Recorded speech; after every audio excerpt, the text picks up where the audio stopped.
आदाब, सत श्री अकाल, जय भीम, जोहार। मेरा नाम है नवीन कुमार। रात के 8 बजने वाले हैं। मैं गाजीपुर बॉर्डर पर मौजूद हूँ।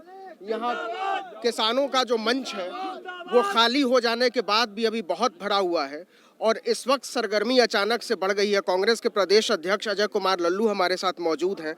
आप कल भी आए थे, आप आज भी आए हैं। अजय जी, पहला सवाल ये है कि कांग्रेस तो बदनाम भी हो गई और नाम भी नहीं हुआ। आप किसान आंदोलन के साथ हैं भी, नहीं भी हैं, लोगों की समझ में नहीं आ रहा है।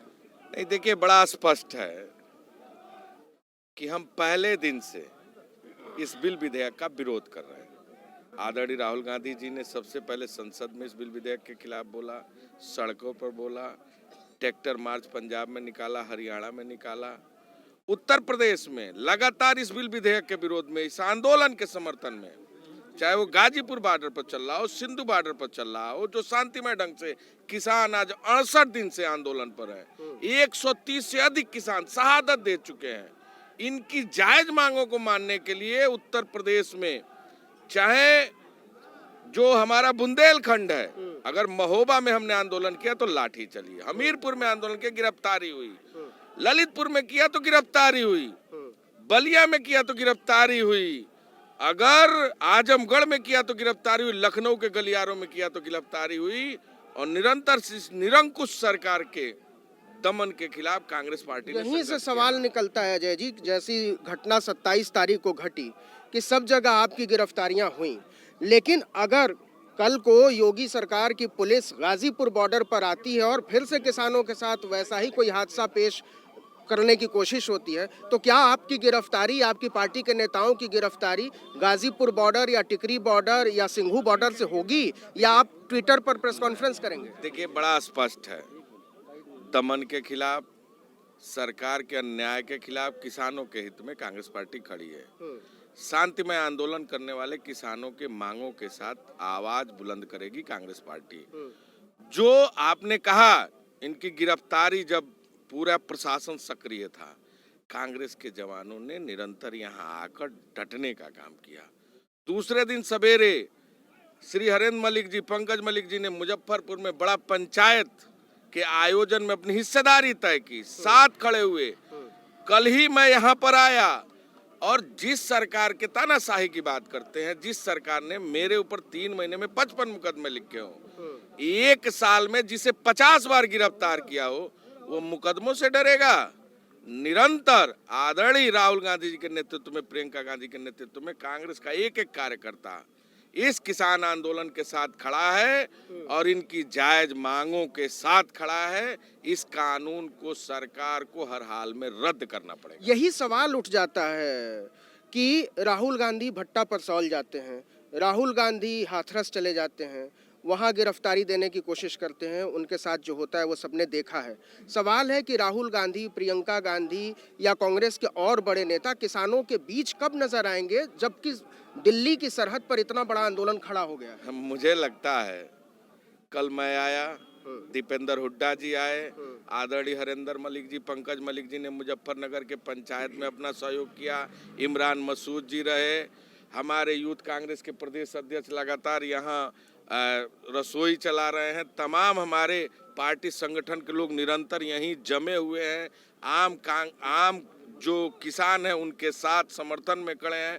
और जहां तक आपने बात की, आदरणीय राहुल गांधी जी ने सबसे पहले ट्वीट करके कहा है, अब एक साइड चुनने का। यही अंतर है ना सर, कि ट्वीट करके और जमीन पर खड़े होने में। आपको क्या लगता है, एक एक कड़कड़ में राहुल गांधी हैं, सिपाही हैं हम लोग, और लड़ने के लिए यहाँ खड़े हैं, चाहे परिणाम जो भी हो, लाठी खाना पड़े, जेल जाना पड़े। विश्वदीपक कुछ पूछ रहे थे। कदम पीछे नहीं हटेगा। हम ये पूछना चाह रहे थे कि अभी आप लोग पश्चिमी उत्तर प्रदेश का दौरा करके आ रहे हैं और परसों उन्होंने आह्वान किया, कल हमने देखा यहाँ बड़े तादाद पे किसान है। आज की वहाँ की ज़मीनी स्थिति क्या है? अगले 2-3 दिनों में वहाँ पे पश्चिमी यूपी के इस जाट समाज में या वो एक व्यापक समाज में क्या, पंकज भाई आप बताइएगा क्या? कल बिजनौर, कल मुजफ्फरनगर में था, आज बिजनौर में हम लोगों ने पंचायत की है, कल सहारनपुर में करने जा रहे हैं, मेरठ में करेंगे, शामली में करेंगे, फिर मुजफ्फरनगर करेंगे, और मथुरा से लेकर इन तमाम जगहों पर निरंतर हम किसानों की पंचायत करेंगे और इस आंदोलन में शिरकत करने के लिए बड़े पैमाने पर उनसे समर्थन भी और साथ में उनके आंदोलन को ताकत देने के लिए भी, और इस बिल विधेयक को यह सरकार जब तक निरस्त नहीं कर देती, वापस नहीं ले लेती, तब तक हम एक एक कार्यकर्ता कांग्रेस का इस आंदोलन को। पंकज जी, एक सवाल आपसे, आप कांग्रेस लेजिस्लेटर पार्टी के नेता रहे हैं, ये बताइए कि मुजफ्फरनगर में जो पंचायत हुई है उसमें लोटा नून की कसम खाई गई है। ये शायद आज़ादी के बाद पहली दफ़ा हुआ है, और जब कहा गया है कि खापों की दूरियां मिटाकर और किसान आंदोलन के लिए 3 कृषि कानूनों के खिलाफ खड़ा होना है, और इसमें खापों के बीच कोई, इसका इम्पोर्टेंस क्या है? इसका महत्व ये है कि भारतीय जनता पार्टी के लोग, जैसे आपने देखा कि जब यहाँ परसों का वाकया है, जब राकेश टिकैत जी के साथ दुर्व्यवहार किया गया, जनप्रतिनिधि बैठ करके जात और बिरादरी के नाम पे लोगों को बांटने का प्रयास कर रहे थे। वहां ये तय किया गया कि हम इस सरकार की कुनीतियों के खिलाफ मजबूती से, इन 3 काले कानूनों के खिलाफ मजबूती से एकजुट होकर के लड़ाई को लड़ें। अच्छा, ये महत्व था। अच्छा, ये राजनीतिक मुद्दा आप लोगों के लिए क्या पॉलिटिकल इशू है, मुद्दा बनेगा ये? नहीं, देखिए, संसद में हो, विधानसभा 18 तारीख से चलने वाली है, सबसे पहले सरकार को इस पर बहस करनी होगी, और जब तक ये बिल विधेयक वापस नहीं लेगी सरकार, विधानसभा में भी लगातार कांग्रेस पार्टी उत्तर प्रदेश के गलियारों में मजबूती से इस मुद्दे को उठाएगी। और कल आपने देखा संसद के गलियारों में अगर महामहिम राष्ट्रपति के अभिभाषण का बहिष्कार हुआ, आंदोलन हुआ, तो ये इस किसान आंदोलन और इनके ऊपर जुल्म, अन्याय और अत्याचार के खिलाफ ही हुआ। इस बिल विधेयक को जो 3 काले कानून आए हैं उसको वापस लेने की ही लड़ाई हुई। अजय जी, एक बड़ा सवाल जो सब लोग जानना चाहते हैं वो ये है कि ये तो किसानों पर है कि वो यहाँ कब तक बैठे रहते हैं, और उनकी निर्णायक लड़ाई जहाँ तक पहुँचती है वो कितनी लंबी खिंचती है। कांग्रेस पार्टी का क्या रोल होगा अगर किसान कल को पीछे हटता है या कोई ऐसी स्थिति आती है जिसमें उसको पीछे हटना पड़े, तो कांग्रेस पार्टी का रोल क्या होगा? देखिए, देश के अन्नदाता के लिए, देश के भगवान के लिए कांग्रेस पार्टी निरंतर इनकी आवाज को बुलंद करती रहेगी। जहां तक आपने कहा वापस जाने के, मुझे तो नहीं लगता कि ये वापस जाने वाले हैं जब तक ये काला कानून वापस नहीं होता। फिर भी लड़ाई सड़कों पर होगी, सदनों में होगी और मजबूती से होगी। सरकार लाख जुल्म कर ले, मुकदमा लिख के हम लोगों को जेल भेजे, अब तक 2500 से अधिक हमारे वर्करों पर मुकदमे दर्ज हो चुके हैं। कहाँ? उत्तर प्रदेश के गलियारों में, 75 जनपद में 10,500 से अधिक लोगों की गिरफ्तारियां हुई हैं, जो लोगों ने लगातार आंदोलनों में जिनको ले जाकर पुलिस ने डिटेन किया है और शाम तक छोड़ा है। 10,500 की संख्या है। इसी कृषि विधेयक को वापस लेने के लिए कहीं रुके नहीं। अजय जी, एक सवाल जो आपके नेता राहुल गांधी भी उठाते रहे हैं, उनकी शिकायत हमेशा ये रहती है कि इस देश का जो मुख्य धारा का मीडिया है, खासकर जो टेलीविजन चैनल है, वो अपोजिशन की आवाज़ को उस तरीके से नहीं उठाता है जो उसको उठाना चाहिए। इससे कैसे लड़ेंगे? देखिए, बड़ा इसका उपाय क्या है? क्या आपके पास तौर तरीका है? देखिए, बड़ा स्पष्ट हमारी सोच है और स्पष्ट इस विषय पर हमारा बयान है कि मीडिया और गोदी मीडिया 2 स्वरूप है। गोदी मीडिया किसको किसको कहते हैं? देखिए, गोदी मीडिया का नाम हर आदमी जानता है कि कौन कौन लोग, कैसे कैसे लोग हैं जो निरंतर सरकार का विरोध सरकार के साथ खड़े हैं, किसानों का विरोध कर रहे हैं। कौन कौन लोग हैं जो किसानों को गुमराह करने का प्रयास, उनकी आवाज को दबाने का प्रयास कर रहे हैं, देश को गुमराह करने का प्रयास कर रहे हैं। कौन कौन लोग हैं जो अनावश्यक रूप से देश के साथ धोखा कर रहे हैं। कुछ चंद कारपोरेट घरानों के मीडिया जगत का पूरा कब्जा है, और कुछ चंद जो कारपोरेट घराने हैं वो देश के किसानों को उनकी जमीन पर मजदूर बनाना चाहते हैं। अजय जी, पंजाब में आपकी सरकार है, कांग्रेस पार्टी की सरकार है, वहाँ बिजली बांटने का काम अडानी को दे दिया गया, वहाँ टेलीकम्युनिकेशन का काम अंबानी को दे दिया गया। आपके नेता कहते हैं कि हम अडानी अंबानी के खिलाफ लड़ाई लड़ेंगे, ये कैसे पॉसिबल होगा? देखिए, बड़ा स्पष्ट है, ये समझना पड़ेगा कि अंबानी टेलीकॉम की जो व्यवस्था है वो भारत सरकार की है, वहाँ की जो प्रदेश की सरकार ने नहीं दिया है। अच्छा, बड़ा स्पष्ट है। और जो आपने बिजली का कहा, एनटीपीसी की व्यवस्था अंबानी के हाथ में है, आप पता कर लीजिए, वहां के एनटीपीसी यानी नेशनल थर्मल पावर स्टेशन का जो बिडिंग पंजाब सरकार ने निकाली थी, 16 बिडिंग मैं वही हुई। कह रहा हूं।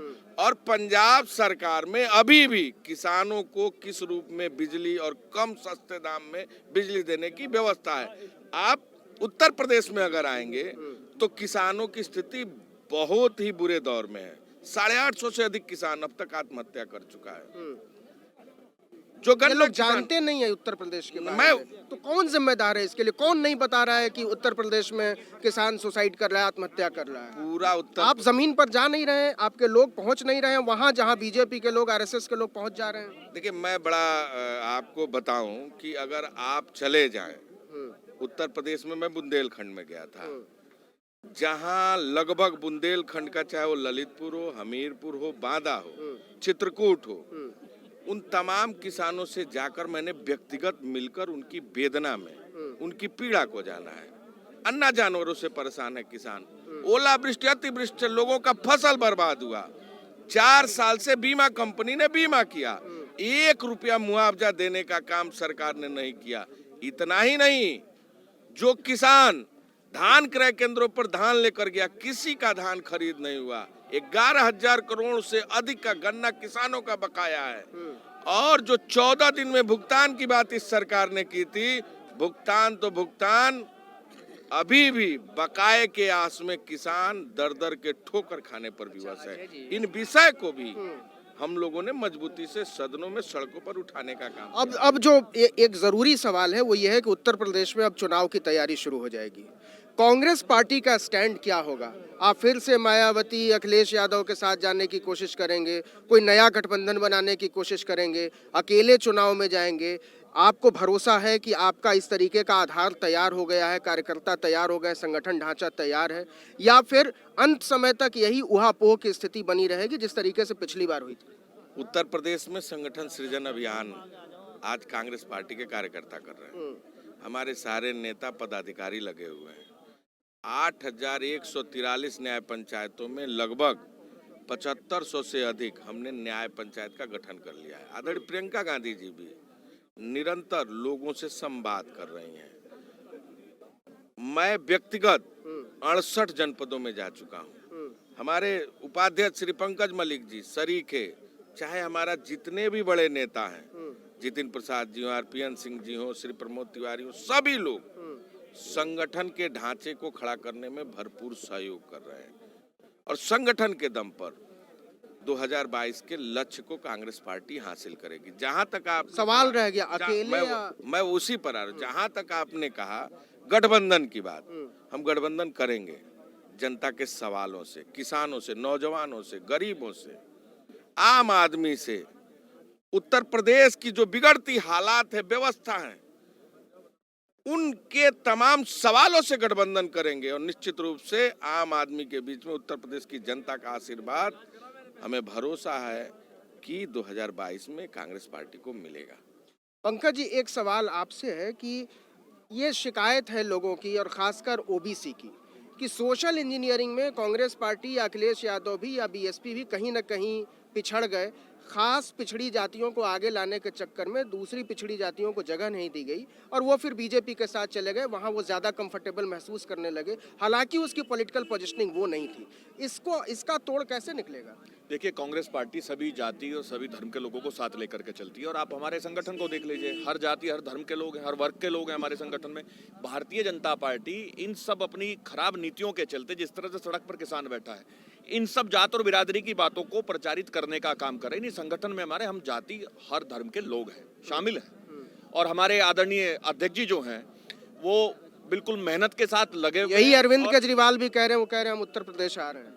उत्तर प्रदेश आ रहे हैं, जो उत्तर प्रदेश की जनता तय करेगी। वो तो पहले भी यार जनता तय करेगी। हम लोग लंबे समय से उत्तर प्रदेश में, और आज एक काबिल नेतृत्व हमारे साथ है, हर जाति और धर्म को साथ लेकर के चलते हैं। इनकी जाति है आंकड़ा जाकर के देखिए विधानसभा में, आपको एहसास होगा कि कांग्रेस किस तरह की सोशल इंजीनियरिंग पे काम करती है। हम लोग काम करते हैं, हम लोग जनसेवकों को मौका देते हैं। मैं ये जानना चाहता हूँ कि जिस प्रकार से उत्तर प्रदेश पुलिस यहाँ पे कल आई और ऐसे अनुमान, ऐसा लग रहा था कि अब यहाँ पे एक्शन होने वाला है, ऐसी संभावना अभी भी है वातावरण में, ऐसी चर्चाएं हैं कि पुलिस, उत्तर प्रदेश पुलिस यहाँ पे एक्शन कर सकती है, लोगों को ताकत का प्रयोग करके खाली करवा सकती है।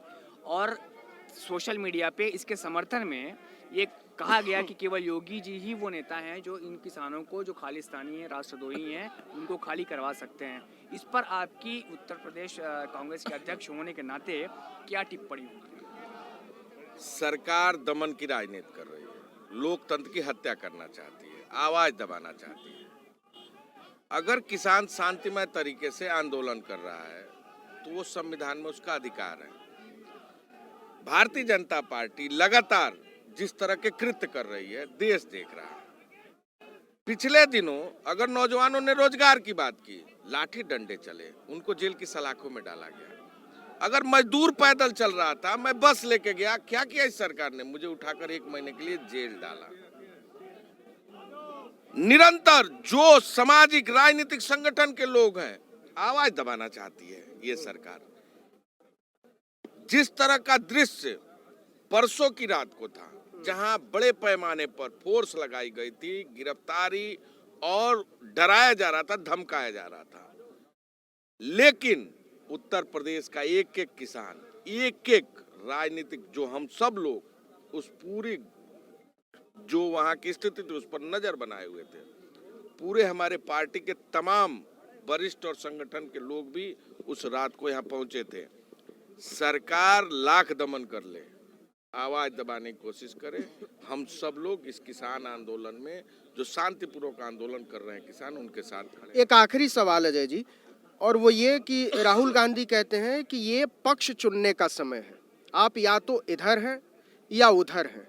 तो अगर आप किसानों के साथ हैं तो क्या किसानों को ये भरोसा करना चाहिए कि कल को फिर से पुलिस ब्रुटैलिटी होती है तो कांग्रेस पार्टी के बड़े नेता यहाँ मौजूद रहेंगे, गिरफ्तारी का सामना करेंगे और पुलिस ब्रुटैलिटी का विरोध करेंगे? मैं बड़ा स्पष्ट, उस रात कांग्रेस पार्टी के लोग नजर नहीं आए थे जब दिल्ली में ये तमाशा चलता है? ये भी थे। बहरहाल मैं आपको ये स्पष्ट कर दूं कि कांग्रेस पार्टी शांतिमय आंदोलन करने वाले किसानों के साथ खड़ी है, और ये मैं आपको बड़े स्पष्टता के साथ कर सकता हूं आपके चैनल के माध्यम से कि अगर सरकार या पुलिस कोई भी तानाशाही रवैया अपनाएगी इस जगह पर जहां किसान शांतिमय आंदोलन कर रहा है, कांग्रेस का एक कार्यकर्ता उसी समय पहुंचेगा, हम सब लोग पहुंचेंगे और इस आवाज को दबने नहीं देंगे, इनकी आवाज को बुलंद करेंगे, क्योंकि देश का भगवान, देश का किसान, देश का अन्नदाता हमारे लिए हर कीमत पर सम्माननीय है, आदरणीय है। इनके शान सम्मान को कहीं ठेस नहीं पहुंचने देंगे। आर्टिकल 19 से बातचीत करने के लिए अजय जी आपका बहुत शुक्रिया, पंकज जी आपका भी बहुत शुक्रिया, और हम उम्मीद करें कि इस बार किसान की आंखों में आंसू नहीं आएंगे और वो मुस्कुराता हुआ दिल्ली से अपने घर लौटेगा। आपका बहुत बहुत शुक्रिया।